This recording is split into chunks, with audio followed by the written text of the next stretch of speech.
Mr. Brock, back to you.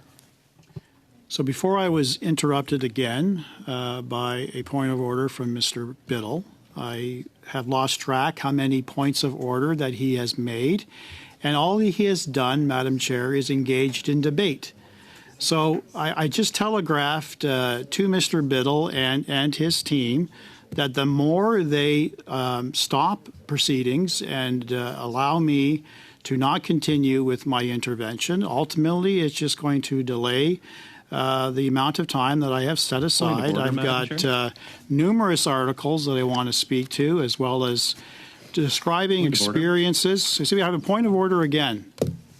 Just make sure you. Perhaps okay, I see the virtual hand. Perhaps it's maybe the first Having point of order, not difficulty debate. Recognizing who's trying to get my attention because there's too many of you. So just please, please maintain. My role is to try and maintain order as best as I can. So help me out, members. I recognize you're all men, and I am a woman. But just give me a bit of break. The ladies that are in the room are being fabulous. So thank you very much for that, Mr. Biddle. I do recognize your virtual hand. So please go ahead. Thank you very much. As we have gone through, repetition is not appropriate. Mr. Brock is intentionally repeating himself. Point of orders or not, that's not an excuse. Despite how ashamed and embarrassed he is to have Mr. Beerson come, he cannot be repeating himself, and that is a violation of the standing orders. Mr. Lawrence, I know you have your hand up. Can I just suspend for a minute or two? I just want to review the rules for a second with respect to extra members, because you are still an extra member. So just give me a moment. Could I just add, though, you made very clear that it was Mr. Van Popta who was being Mr. Kirk was replacing. Okay, just give me a minute. Mr. Lawrence should not have been taken off. Suspended from. Let's get the members back. Failing anyone's hand up, I'm just going to say, Mr. Brock, can you continue? Because I don't know where I'd love to. Without interruption. Absolutely, I'd love to, Madam Chair. Do your best. Thank you. Is Mr. Biddle okay with that?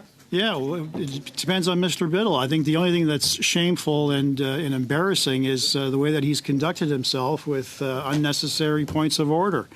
Point of order. Now, he also indicated, which I touched a nerve. Hold on, my lights was not on. Mr. Biddle, I'm recognizing you. Personal attacks are not allowed under the standing orders. I guess Mr. Brock is so embarrassed by Mr. Beerson, he's going to engage in personal attacks against me, even though I've conducted myself under the standing orders. He's the one that's repeating himself, delaying it, and preventing Mr. Beerson and ultimately this study from proceeding. Of order, Chair. So, Chair, Mr. I want to seek clarification, because this is Mr. Biddle's game. This is what he does. Despite myself, other members of the Conservative team voicing concerns that every one of Mr. Biddle's points of order were in fact debate and not points of order, I have yet to hear any direction from you, Madam Chair, who are charged with the responsibility of determining the validity or the lack thereof of points of order. So from this point forward, because if we continue at this pace, perhaps we're going to be here all next week with me continuing my intervention and listening to Mr. Biddle again trying to debate. He will have the opportunity at some point. I don't even know if his name's on the list. But what he likes to do is to distract, divide, and confuse. That's his game. And that's petty politics. Yes, I'm under someone's and that brings me to the original point I was making about the liberal game with respect to this particular study. So I'm asking you, Madam Chair, to please exercise rulings and determine whether points of order are legitimate or not legitimate. Thank you. Will do so. I have Mr. Maloney's hand, and then I have MP Drouin's hand up. So I just would like to hear everybody first. Thank you. I appreciate that. MP Maloney. Thank you, Madam Chair. Look, I have the greatest of respect for Mr. Biddle. I also have a great deal of respect for Mr. Brock. It is completely unnecessary and totally inappropriate to be casting aspersions at another member and imputing motive. Look, we're all professionals here. What does come to mind is the old saying, pot calling the kettle black. But I think that perhaps Mr. Brock, I know Mr. Brock thinks that relevance is subjective, but if he's going to start asking the chair for rulings on every single intervention, he's going to be interrupted by more frequently, not only by Mr. Biddle, but by every other member in this committee. The point is, look, I don't think Mr. Biddle is doing anything inappropriate. He is addressing issues of relevance. He's trying to keep his conduct professional, as he always does. And I think Mr. Brock's comments towards him are not only 100% wrong, they're completely inappropriate. And I hope we can rise above that moving forward. Thank you. Thank you, Mr. Maloney. And my list has grown, and it's all on the point of order, so that's great. I'd love to hear them all. I will go with Mr. Drouin, Monsieur Drouin. Après ça, we have... After Mr. Drouin, we have Mr. Giovanni, and then Mr. Lawrence. More, but Madam please, Chair, Mr. as I Drouin. listened attentively to Mr. Brock's argument, I'm just wondering if he could explain to this committee the rationale he was posing in terms of a member making a statement in the House, and therefore they don't need to appear. And I'm just wondering if that was the same logic that the member from Perth Wellington, who spoke on S227 and sponsored S227 and was not afraid to appear before a committee. And I would ask him whether or not he's had a discussion with Mr. John Nader, who had the courage to appear before a committee, a parliamentary committee, to testify on a bill that he's sponsoring himself. I would assume that Mr. Viersen would have the same courage. Okay, thank you for that. I'm not familiar with the S227, but point taken. MP Giovanni, please. I think Mr. Brock's point is that the point of order is being abused and being turned into something of an open mic night where people can just chime in however they feel. And Mr. Biddle in particular abusing the virtual aspect of this, where, when he's here in person, he's slunking around, doesn't make a lot of noise. Now he's just unmuting himself whenever he feels like throwing in jibes and comments, and he's not being corrected. He's done this while Mr. Brock is speaking. You've not even addressed him at all when he interrupts and just throws things. If we were doing that in here, you would say something. He's abusing the virtual format, and I think he needs to be corrected, Madam Chair. So thank you for your comments, and I do recognize members are now waiting to be acknowledged, whether it's virtually or in the room. So I appreciate that. Thank you very much. No, they've all been acknowledging that. He's unmuting himself. So Mr. Lawrence, and I do see virtually Mr. Couric, you'd be next, and then I see Madame Dillon après vous. Alors, Mr. Lawrence, s'il vous plaît. Thank you, Madam Chair.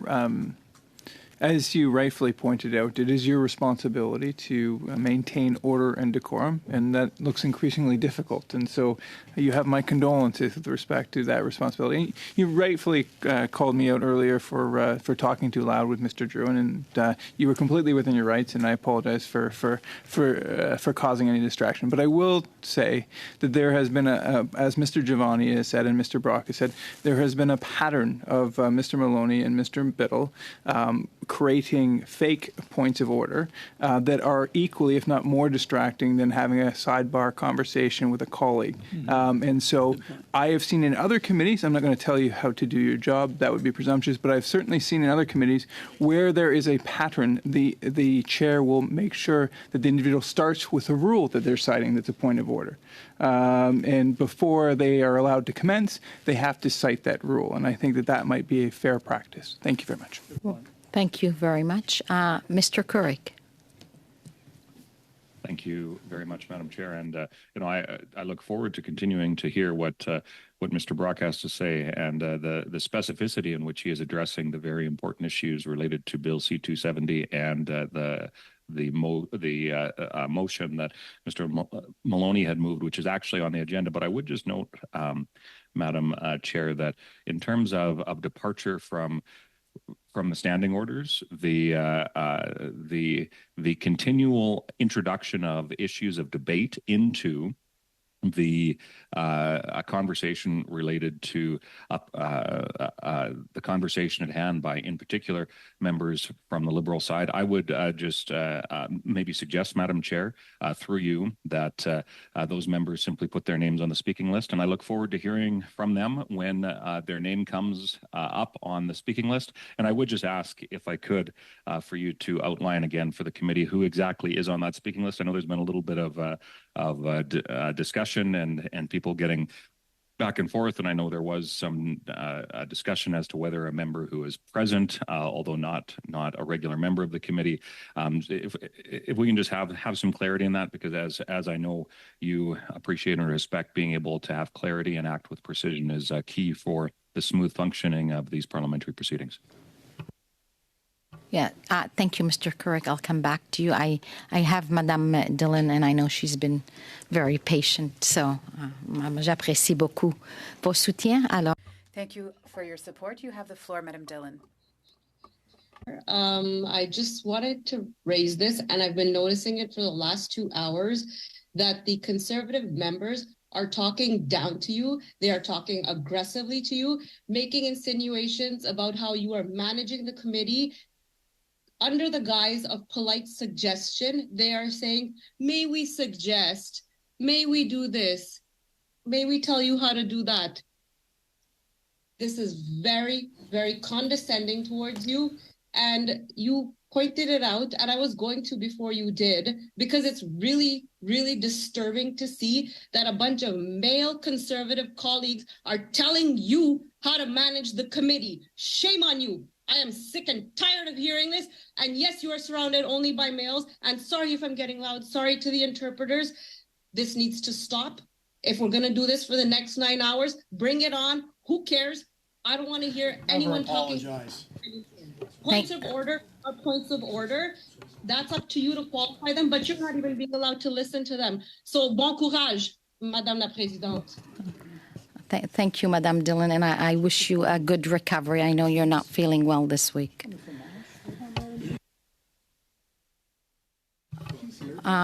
So are we finished with the points of orders now? And I do appreciate things. I do appreciate everybody trying to work together again so that we can continue on with the meetings.